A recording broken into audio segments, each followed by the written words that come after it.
வணக்கம் அன்பு தம்பிகளே தங்கைகளே, நான் உங்கள் கோவில்பட்டி மாடசாமி. மாணவ கண்மணியிலே தினம் ஒரு கணக்கு. இன்றைக்கு 25வது நாள்.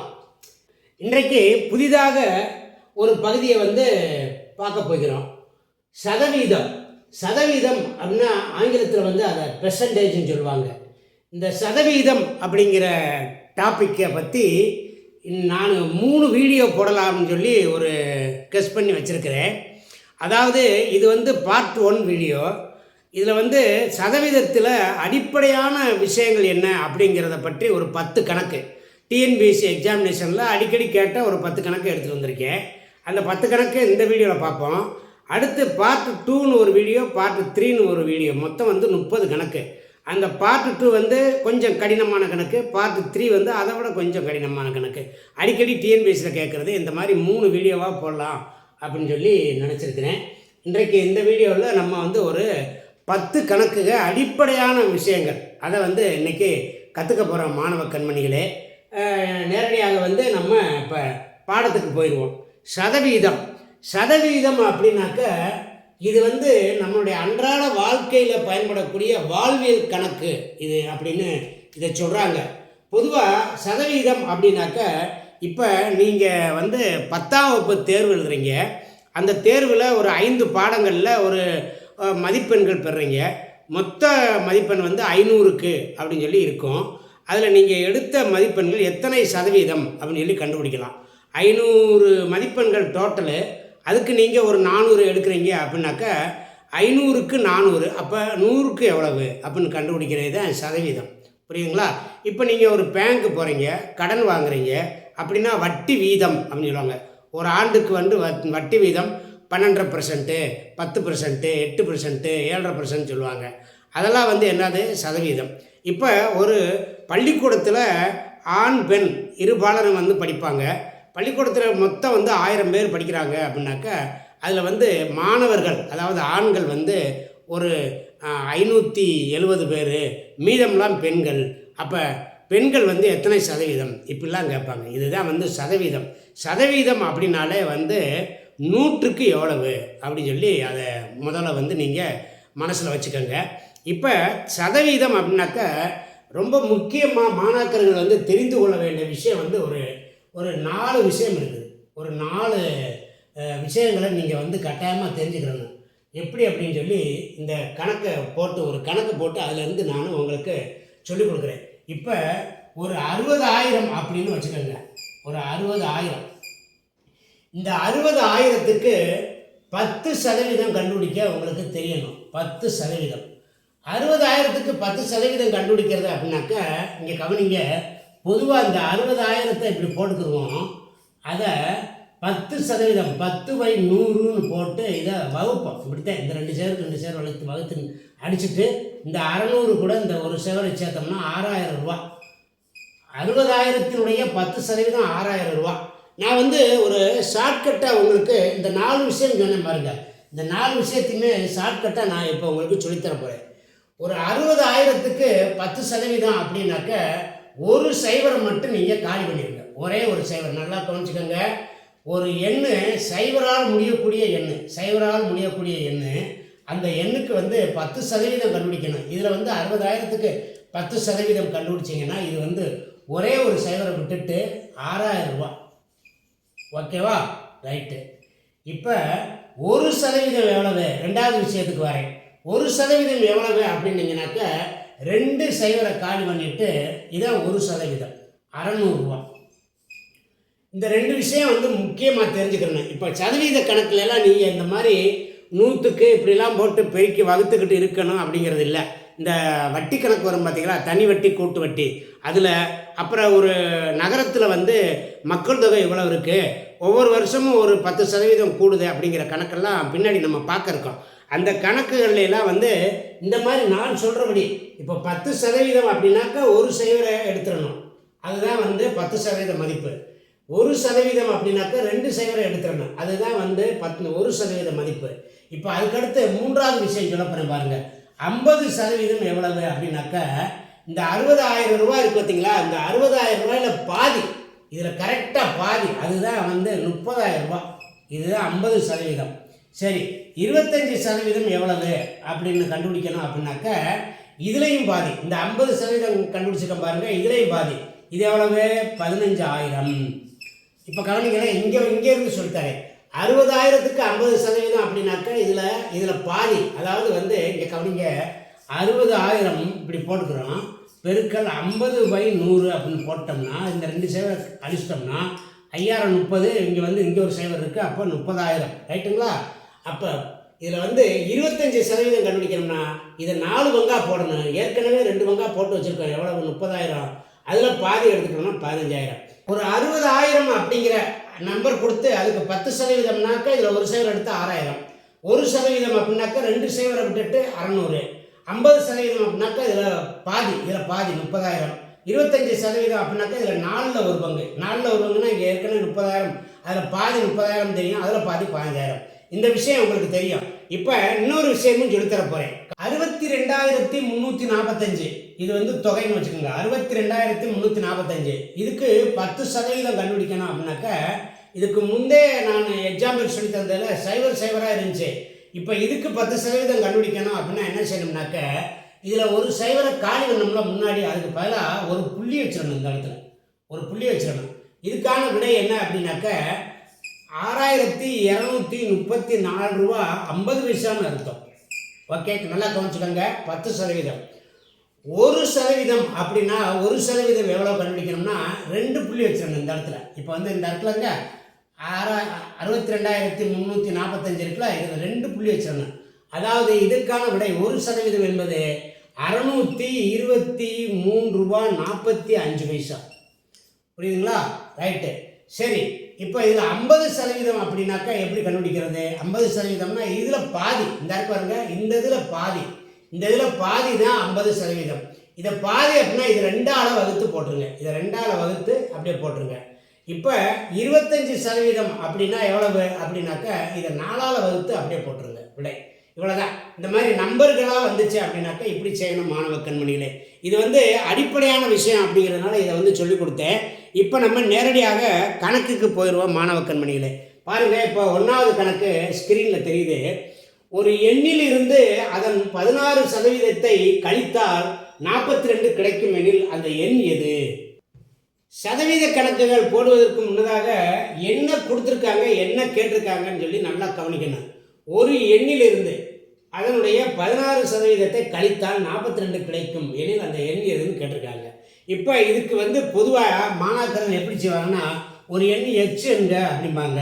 இந்த எண்ணிலிருந்து எக்ஸின் 16%, 16/100 அப்படித்தானே, எக்ஸ் இன்ட்டு 16/100 இதை கழிச்சோம்னா இப்போ 42 கிடைக்கும். இப்படியெல்லாம் வந்து சூத்திர முறைப்படிலாம் போட்டுக்கிட்டு நீங்கள் இருக்காதீங்க, நேரமாகும். அதெல்லாம் தேவையில்லை. நான் சொல்கிற ஷார்ட்கட் மெத்தடில் போடுங்க, ரொம்ப ஈஸியாக வந்துடும். இப்போ அந்த எண்ணை வந்து 100ன்னு வச்சுக்கோங்க. 100%. அந்த எண் வந்து 100%. அதில் எவ்வளவு குறைக்கிறாங்க? 16% குறைக்கிறாங்க. 16% குறைச்சோம்னா இது 100%, இது 16%. குறைச்சா 84. அப்படித்தானே, 84%. இப்போ கவனிங்க, உங்களுக்கு ஒரு பாக்ஸ் மெத்தட் போட்டு சொல்லித்தரேன் பாருங்க. 84% என்பது 42 எனில் 100% எவ்வளவு? இதுக்கு பேர் வந்து பாக்ஸ் மெத்தடுன்னு சொல்லுவாங்க. இந்த பாக்ஸ் மெத்தடில் இதை கொண்டு இதை அடிச்சுக்கலாம், இதை கொண்டு இதை அடிச்சுக்கலாம். இங்கே இருக்க நம்பர், இங்கே ஒரு நம்பர் இருந்துச்சுன்னா அடிச்சுக்கலாம், இதுக்கு அடிச்சுக்கலாம். குறுக்க மட்டும் அடிக்கக்கூடாது. இது ஏற்கனவே சொல்லி கொடுத்துருக்கேன். குறுக்க மட்டும் பெருக்கணும். இப்போ கவனிங்க, 142 42, 242 84. ரைட்டுங்களா? இப்போ இதை கொண்டு இதை அடிச்சுக்கலாம்னு சொல்லியிருக்கேன். அப்போ 50. அந்த எண் எவ்வளவு? அந்த எண் 50. பார்த்தீங்களா மாணவ கண்மணியில் எவ்வளோ ஈஸியாக கணக்கு வந்துருச்சு பார்த்தீங்களா? ஒரு எண்ணுங்கிறது 100ன்னு வச்சுக்கணும். அந்த எண்ணை அதில் 16% குறைக்கிறாங்க. இது வந்து 100%, 16% இதில் கழிச்சாச்சு. அப்போ 84%ன்னு வரும். இது எல்லாமே பெர்சன்டேஜ்னு வரும்.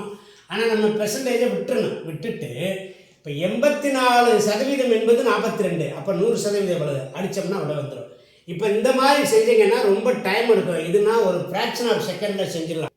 ஒரு எண்ணுடன் அதன் 12% கூட்டினால் 224 கிடைக்கும் எனில் அந்த எண் எது? சென்ற கணக்கில் ஒரு எண்ணிலிருந்து 16% அந்த எண்ணினுடைய 16% கழித்தால்னு வந்துச்சு. இந்த கணக்கில் கூட்டினார் அப்படின்னு சொல்லி கேட்டிருக்கு. இது ரெண்டு கணக்குமே டிஎன்பிஎஸ்சி குரூப் 4 எக்ஸாமினேஷனில் ஏற்கனவே கேட்ட கேள்விகள். அதனால் நல்லா தெரிஞ்சுக்கங்க. இது மாதிரி வந்து கணக்கு கேட்குறதுக்கு சான்ஸ் இருக்குது. இப்போ கவனிங்க, ஒரு எண்ணுடன் ஒரு எண்ணை வந்து 100ன்னு வச்சுக்கோங்க. போன கணக்கு மாதிரியே தான் செய்யணும். ஒரு எண்ணு 100% வச்சுக்கோங்க. 12% கூட்டுறோம்னா அது இப்போ 100 கூட 12 கூட்டிடுங்க, 112. 100 கூட 12 கூட்டினோம் அப்படின்னாக்க 112 நமக்கு கிடைக்கும். அவ்வளோதான். இப்போ என்ன சொல்லியிருக்காங்க கணக்கில் அப்படின்னாக்க, இந்த 12% கூட்டினால் 224. இப்போ பாக்ஸ் மெத்தடில் போட போகிறீங்க. பாக்ஸ் மெத்தடில் 112 என்பது 224. அப்படின்னா அந்த 100 அந்த எண் எது, 100 எவ்வளவு, அவ்வளோதான். ரொம்ப ஈஸி. இப்போ கவனிங்க, இந்த மாதிரி இதை அடித்தோடனே 112 2 தடவை அடித்தோம் அப்படின்னாக்க 224. சார் அப்படிலாம் தெரியாது சார், எனக்கு 2ஆல் தான் அடிக்க தெரியும் அப்படின்னா 2ஆலேயே அடிச்சுக்கிட்டே வாங்க. மொதல் இதை 2ஆல் அடிங்க, இதை 2ஆல் அடிங்க, இதை 2ஆல் அடிங்க, இதை 2ஆல் அடிங்க, இதை 2ஆல் அடிங்க, இதை 2 அப்படியே அடிச்சு வந்தால் 2 வந்துடும். ஓகேவா? இப்போ குறுக்க என்ன செய்யணும்னு சொல்லியிருக்கேன், பெருக்கணும். அப்போ 100 × 2 எவ்வளவு, 200. அந்த எண் 200. அந்த எண் 200. டி விடை சரி. இதுக்கு பதிலாக மாணவ கண்மணிகளை நீங்கள் வந்துக்கிட்டு ஒரு எண்ணை எக்ஸ்னு வச்சுக்கோங்க. அந்த எண்ணு கூட அந்த எக்ஸுடைய ஒரு 12% கூட்டுங்க. கூட்டினீங்கன்னா கிடைக்கிறது எவ்வளவு அப்படின்னா 224. அப்படின்னா அந்த எண் என்ன அப்படின்னு சொல்லி இந்த எக்ஸு இந்த இதெல்லாம் வச்சுக்கிட்டு இப்படிலாம் கண்டுபிடிச்சிக்கிட்டு இருக்காதிங்க. இந்த மாதிரி கண்டுபிடிக்கக்கூடாது. ஓகேங்களா? இப்படி கண்டுபிடிச்சிருங்க. கவனிச்சுக்கிட்டீங்களா? இந்த கணக்கில் போன கணக்கு 1ஆம் கணக்கு 2ஆம் கணக்கும் ஒரே மாதிரி கணக்கு. அடுத்து மாணவ கண்மணிகளே, 3ஆம் கணக்கு. ஒரு தேர்வில் 280 பேர் கலந்து கொண்டனர். அவர்களில் 252 பேர் தேர்ச்சி பெற்றனர் எனில் தேராதவர்கள், தேர்ச்சி பெறாதவர்கள், ஃபெயிலானவங்களுடைய சதவீதம் என்ன அப்படின்னு சொல்லி கேட்டிருக்காங்க. இந்த கணக்கை எப்படி செய்கிறது அப்படின்னு சொல்லி பார்ப்போம். கணக்கில் என்ன கொடுத்துருக்காங்கன்னு முதல்ல தெரிஞ்சுக்கிறேங்க. ஒரு தேர்வில் 280 பேர் கலந்து கொண்டார்கள். 280 பேர் கலந்துக்கிட்டாங்க. இதில் 252 பேர் வந்து தேர்ச்சி அடைந்தாங்க, பாஸ். இவங்க வந்து பாஸ். அப்போ ஃபெயிலானவங்க எவ்வளோ பேர் அப்படின்னு சொல்லி கண்டுபிடிக்கணும்னா இதை கழிக்கணும். 10லேருந்து 2 கழிச்சா 8. இங்கே வந்து 7 இருக்கும். 7ல் 5 வச்சுன்னா 2. 28 பேர் ஃபெயிலு. இந்த 28 பேர் எத்தனை சதவீதம்னு கேட்குறாங்க. இப்போ இங்கே பாருங்கள், மொத்தம் எழுதுனது 280 பேர். 280க்கு 28 பேர். இதை எழுத தெரிஞ்சாலே உங்களுக்கு விட வந்துருச்சு. அப்போ 100க்கு எவ்வளவு? 280 பேர் எழுதுனதுக்கு 28 பேர் ஃபெயிலு. அப்போ 100க்கு எவ்வளவுன்னு கண்டுபிடிக்க போகிறோம். இப்போ பாருங்கள், ஒரு தடவை இதை அடிங்க, இது 10 தடவை. இந்த 10 கொண்டு இதை அடிச்சிட்டிங்கன்னா 10%. அப்போ 10% விட எங்கே இருக்குது? சீல இருக்குது. ரொம்ப ஈஸி. 1/35 ஆனது 2/7 எத்தனை சதவீதம்? கணக்கை படித்த உடனே பின்னங்களாக கொடுத்துருக்கு அப்படின்னு சொல்லி என்னமோ இதாகிடாதீங்க. எப்படி போடுறது அப்படின்னு சொல்லி பின் தங்கிறாதீங்க. ரொம்ப ஈஸியான கணக்கு. சதவீதத்தில் நம்ம வந்து பெர்சன்டேஜ் அப்படின்னாக்க 100ஆல் அது வந்து வகுப்பட்டிருக்கும். அப்படித்தானே? ரைட்டு. இப்போ 1/35 ஆனது 2/7 எத்தனை சதவீதம் அப்படின்னு கேட்டிருக்காங்க. இப்போ இதை வந்து ஸ்டேட்மெண்ட்டாக இருக்கிறத எழுத தெரியணும். அதாவது 2/7 இந்த இல்லுன்னு இருந்தாலே அதில் தான் சதவீதம் கண்டுபிடிக்கணும். பெருக்கல் x/100. எக்ஸுங்கிறது நமக்கு வரப்போகிற விட, 100ங்கிறது இந்த சதவீதத்துக்காக போட்டாச்சு. இதை நீங்கள் கணக்கு பண்ணிங்கன்னா 1/35 வரணும். 1/35 வரணும். புரியுதுங்களா? இவ்வளோதான். இதை எழுதிட்டீங்க அப்படின்னாலே வந்து உங்களுக்கு விட வந்துருச்சுன்னு அர்த்தம். இப்போ இந்த ஈக்குவல்ட்டுன்னு இருந்தால் கீழே இருக்க நம்பரை வச்சு அப்படியே அடிச்சுக்கலாம். நல்லா கவனிங்க. இப்படி ஈக்குவல்ட்டு இருந்துச்சு அப்படின்னாக்க இந்த கீழே இருக்க நம்பர் இந்த நம்பரை அடிக்கும். இந்த ஈக்குவல்ட்டுக்கு இந்த பக்கம் இதை வந்து இதை அடிக்கலாம். இப்படி அடித்து விடைய சொல்லலாம். முதல் இந்த மாதிரி அடிச்சு நான் விடைய சொல்ல பாருங்க. 1 7 5 35. ரைட்டுங்களா? இங்கேருந்து இங்கே தாவலாம். இதையும் அடிக்கலாம். அடித்தோம்னா இது 50. 2 50. இதையும் அடிக்கலாம். அடித்தோம்னா 10. அப்போ எக்ஸ் வந்து என்ன கடைசியில் கிடைக்குதோ அதுதான் விட. எக்ஸ் வந்து 10%. இப்படி செய்யலாம் ஈஸியாக. சில பேர் என்ன செய்வீங்க, இங்கே பாருங்கள், இதவே அப்படியே எடுத்து எழுதுறேன் பாருங்கள்.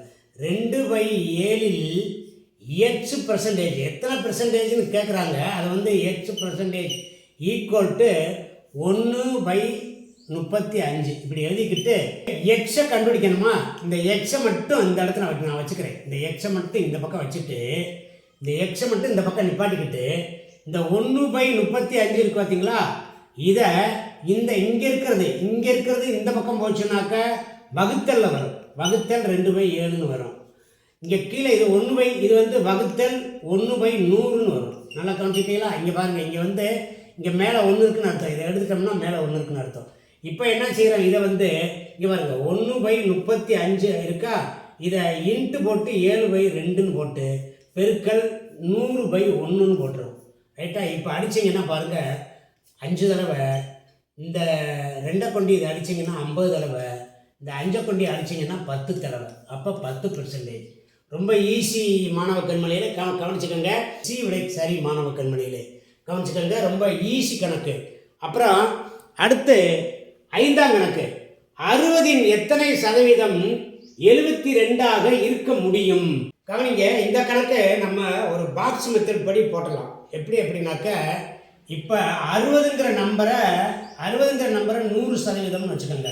100%ன்னு வச்சுக்கோங்க. 60ங்கிற நம்பரை 100%. நம்மளுக்கு 72 எத்தனை சதவீதம்னு கண்டுபிடிக்கணும். அவ்வளோதான். இதுதான் பாக்ஸ் மெத்தடு. இப்போ 60 என்பது 100%ன்னு வச்சுக்கிட்டோம். இந்த 60 100% வச்சுக்கிட்டோம்.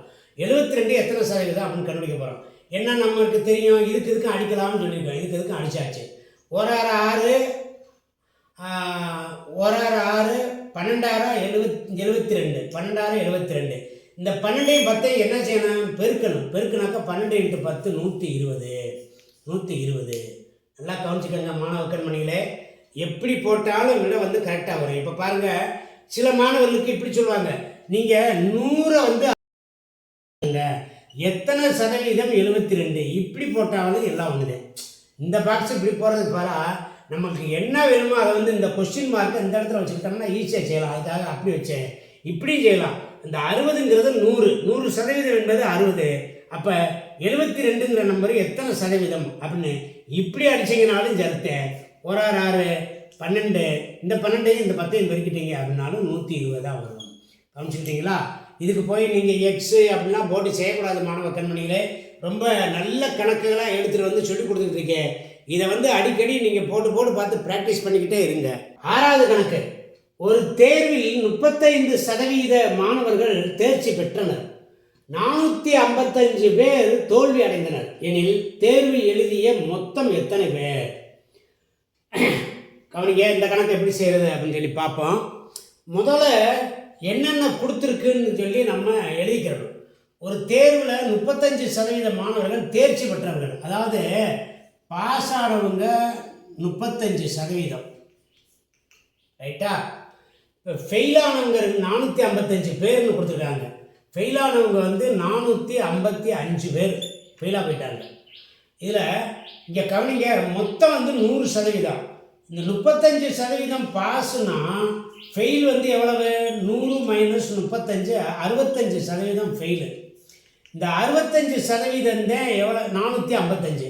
இப்படி கண்டுபிடிக்க தெரியணும். முதல் கொடுத்துருக்கிறது தேர்ச்சி அடைஞ்சவங்க, ஃபெயிலானவங்க நம்பர் கொடுத்துருக்காங்க 455. அப்போ அந்த நம்பருக்கு ஈக்குவலண்டு சதவீதம் என்ன? 65% பேர் ஃபெயிலாக போயிட்டான். ரைட்டு. இப்போ நமக்கு கவனிங்க, மொத்தம் எத்தனை பேர் எழுதுனாங்கன்னு கேட்குறாங்க. தேர்வு எழுதுனது மொத்தம் எத்தனை பேர்? இப்போ பாருங்கள், பாக்ஸ் மெத்தடில் போடுறேன். 65 என்பது 455 எனில் 100 எவ்வளவு? அவ்வளோதான். கணக்கே முடிஞ்சு போச்சு. ரொம்ப ரொம்ப ஈஸி. இப்போ இங்கே வருங்க, இதை 5ஆல் அடிங்க. 5ஆல் அடிச்சிங்க அப்படின்னாக்க 13 5 65. இதையும் 5ஆல் அடிங்க. 9 5 45, 1 5 5. ரைட்டுங்களா. இப்போ 13 வந்து இந்த 91 அப்படியே வகுக்கும். வகுத்தா எத்தனை முறை வகுக்கும்னா 7 முறை வகுக்கும். இப்போ பாருங்கள், 7 கொண்டு பெருக்கி பாருங்களேன். 7 முறை 21, மிச்சம் 2, 1 7 2 9. வாய்ப்பாடு படிக்கணும். நல்லா வாய்ப்பாடு படிச்சுக்கிட்டிங்கன்னா 1 13 13, 7 13 91. இங்கே 7 இருக்குது, இங்கே ஒன்றுமே இல்லை. இப்போ இந்த குறுக்கால என்ன செய்யணும்? பெருக்கணும். 100ஐயும் 7ஐயும் பெருக்கணும். விடை 700. ஆக மொத்த பரீட்சை எழுதினவங்க 700 பேர். தேர்வு எழுதிய மொத்த மாணவர்கள் 700 பேர். கண்டுபிடிச்சாச்சா? என்ன இந்த கணக்கில் செஞ்சோம்? தேர்ச்சி அடைஞ்சவங்க 35% கொடுத்துருந்தாங்க. அப்போ ஃபெயிலாக போனவங்க எவ்வளோ பேர்? 65%. அந்த 65%ங்கிறதுங்க 455. இந்த 455 65 அப்படிங்கிறது வந்து 455க்கு 55 பேர். அப்போ 100ங்கிறது எத்தனை பேர்?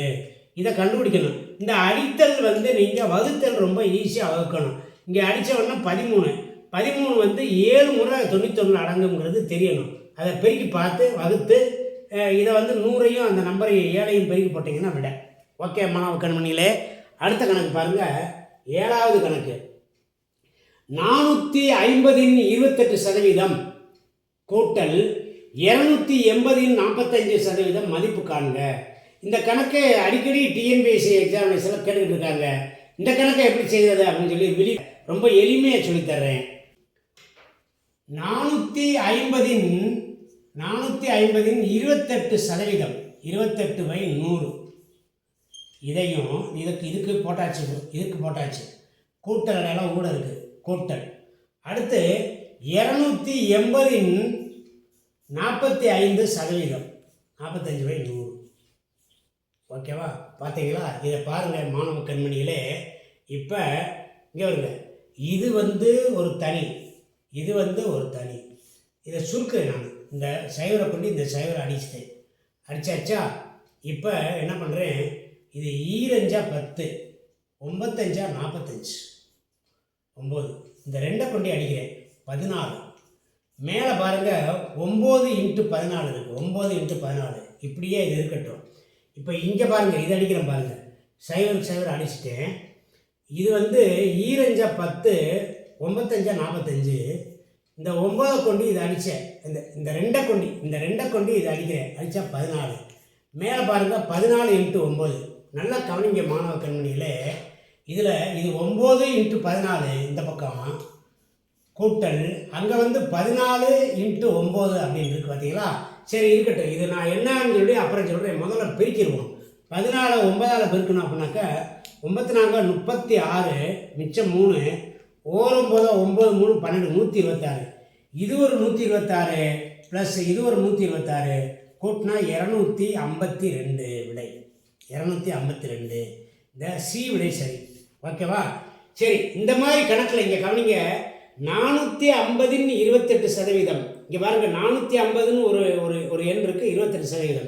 280 இதவே ஒரு சைவர் போட்டு 280ன் 45%ன்னு கொடுத்தாங்கன்னா இது ரெண்டுமே ஒரே விடதான் வரும். இது ரெண்டையும் கண்டுபிடிச்சிங்கன்னா ஒரே விடதான் வரும். இந்த மாதிரி கணக்கு வந்து டிஎன்பிஎஸ்சியில் கேட்குறாங்க. இப்படி ஒரு மாதிரி 450 இங்கே வந்து இந்த சைவர் அடியாயிரும், இதில் இந்த சைவர் அடியாயிரும். பார்த்தீங்கன்னா இதில் செஞ்சு பார்க்கும்போது ஆக இது வந்து 126 252 விட வந்துடும். இந்த மாதிரி செய்யணும் மாணவ கண்மணிகளே. நல்லா கவனிச்சுக்கோங்க. இந்த கணக்கை நல்லா ப்ராக்டிஸ் பண்ணிக்கோங்க. இதே மாதிரி கணக்கு வந்து டிஎன்பிஎஸ்சியில் அடிக்கடி கேட்குறாங்க. கவனிங்க, அடுத்த கணக்கு.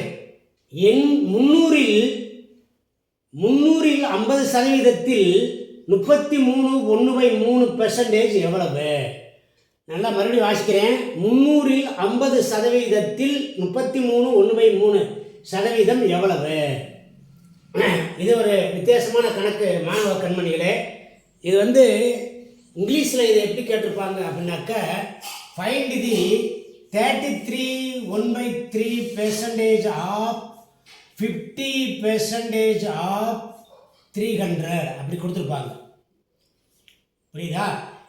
இதைத்தான் தமிழில் வந்து 300ல் 50%, 33 1/3% எவ்வளவுன்னு கொடுத்துருக்கு. ஒன்றும் இல்லை மாணவ கண்மணிகளே. அதாவது இங்கே பாருங்க, 300 போட்டுக்கிறணும். இதில் 50%, 50/100ன்னு போட்டுக்கிறணும்.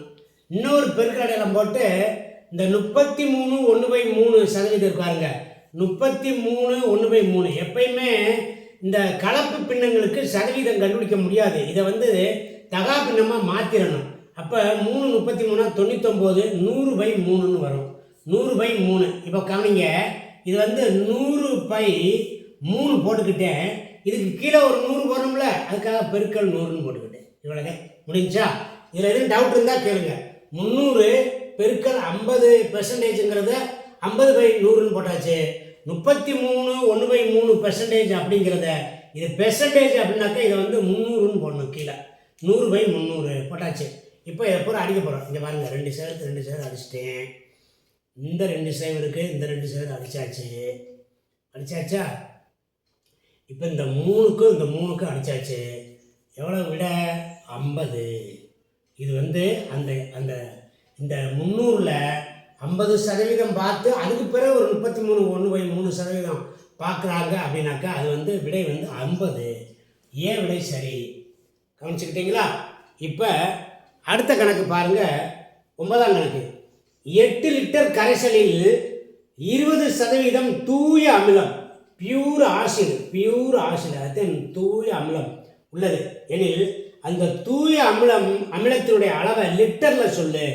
இந்த லிட்டர் 8 லிட்டரில் 20% வந்து பியூர் ஆசிட் இருக்கு, தூய அமிலம்.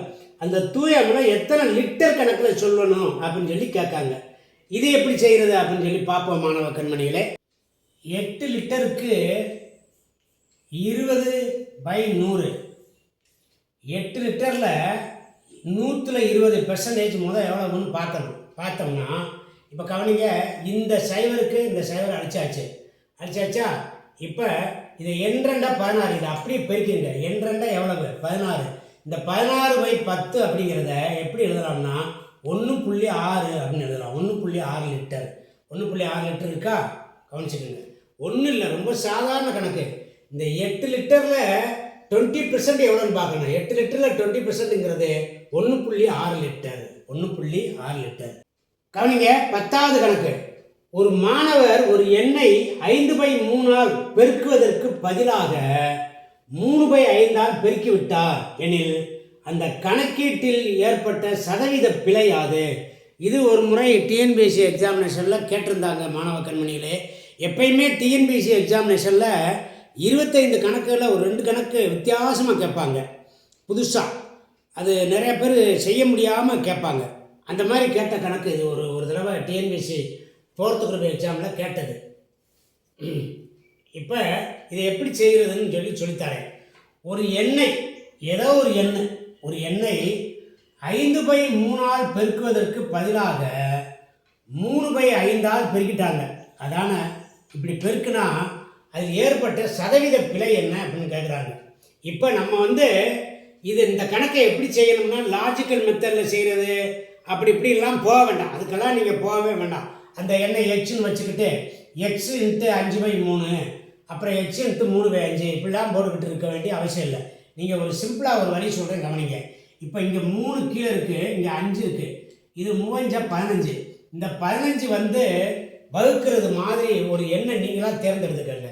60 எடுத்துக்கங்க. இப்போ 60ங்கிற நம்பர், அந்த நம்பர் 60ன்னு நம்மளாக கெஸ் பண்ணிக்கிறோம். நல்லா கவனிங்க, நம்மளாக கெஸ் பண்ணிக்கிறோம்.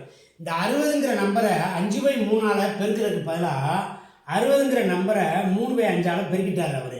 இப்போ கவனிங்க, இப்போ அடிப்போம். 1 3 3 20 3 60 ஈரஞ்ச 10. இது வந்து 100%. இது வந்து 100%. இதை அடிச்சிங்கன்னா எவ்வளோ வருதுனாக்க 12 5 60 12 3 36%. புரியுதுங்களா? 100% இருக்க வேண்டியது 36%. இருக்குது. அப்போ சதவீத பிழை எவ்வளவு அப்படின்னாக்க 100 - 36 = 64% பிழை. மாணவ கண்மணிகளே, சார் என்ன சார், ஏன் சார் இதை 60 வச்சு செய்கிறீங்க, ஒரு 30 வச்சு செய்யலாமா? ஆமாம், இந்த பாருங்க, இந்த 3 5 பார்த்தீங்களா, இந்த 15 அப்படிங்கிற நம்பரோட மடங்காக எடுத்துக்கோங்க. இப்போ 30 எடுத்துக்கோங்களேன். 30 5/3 பெருக்குங்க. 5/3 பெருக்குங்க. இப்போ இதான பெருக்கணும். இதை வந்து அடிச்சிங்கன்னா 15 50ன்னு வரும். இது வந்து 50 அப்படின்னு சொல்லி வரணும். இப்போ 30 ஒரு 3/5 வகுங்க. 3/5 இது வந்து எவ்வளோ வருது? 6 6 5 30 6 3 18. இது வந்து 18. இது வந்து 18. இப்போ 50 - 18 எவ்வளோ வருது? 32. இப்போ இந்த நம்பர் 50 அப்படின்னாக்க 32 வருது. இந்த நம்பர் 100ன்னு வைக்கணும். இந்த நம்பரை வந்து நம்ம என்ன செய்யணும்? 100ன்னு வைக்கணும். 50% அப்படின்னு வச்சுக்கிட்டா 18% குறையினாக்க 32%. இந்த 50% இருக்கிறதுக்கு 32% வருது. அப்போ 100%க்கு எவ்வளோ அப்படின்னாக்க 64% வந்து இந்த பிழை வந்திருக்கும். இதுதான் விடை. மாணவ கண்மணிகளை, இன்றைக்கு நம்ம ஒரு 10 கணக்குகள் டிஎன்பிஎஸ்சி எக்ஸாமினேஷனில் அடிக்கடி கேட்ட கணக்குகளாக அடிப்படை கணக்கு இது வந்து இதை வந்து பார்ட் 1 வீடியோ. இந்த வீடியோ இதில் வந்து நம்ம 10 கணக்கு பார்த்துருக்கோம். நாளைக்கு இன்னும் ஒரு 10 கணக்கு பார்ட் 2 வீடியோ. அப்புறம் அதுக்கு நாளைக்கு ஒரு 3வது நாள் பார்ட் 3 வீடியோ. இன்னும் ஒரு 20 கணக்கை நான் இந்த பெர்சன்டேஜில் சொல்லி கொடுக்க போகிறேன். மொத்தம் இந்த 30 கணக்குகளை நீங்கள் பார்த்துட்டீங்க அப்படின்னாக்க டிஎன்பிஎஸ்சி குரூப் 1, குரூப் 2, குரூப் 4 3 எக்ஸாமே கிளியர் பண்ணிடலாம் இந்த பெர்சன்டேஜ் டாப்பிக்கில் அப்படிங்கிற ஒரு விஷயத்தை உங்களுக்கு தெரியப்படுத்திக்கிட்டு மாணவ கண்மணிகளுக்கு நல்லாசிகளை வழங்கி கொண்டு இந்த வீடியோவை முடிச்சுக்கிறேன். நன்றி, வணக்கம்.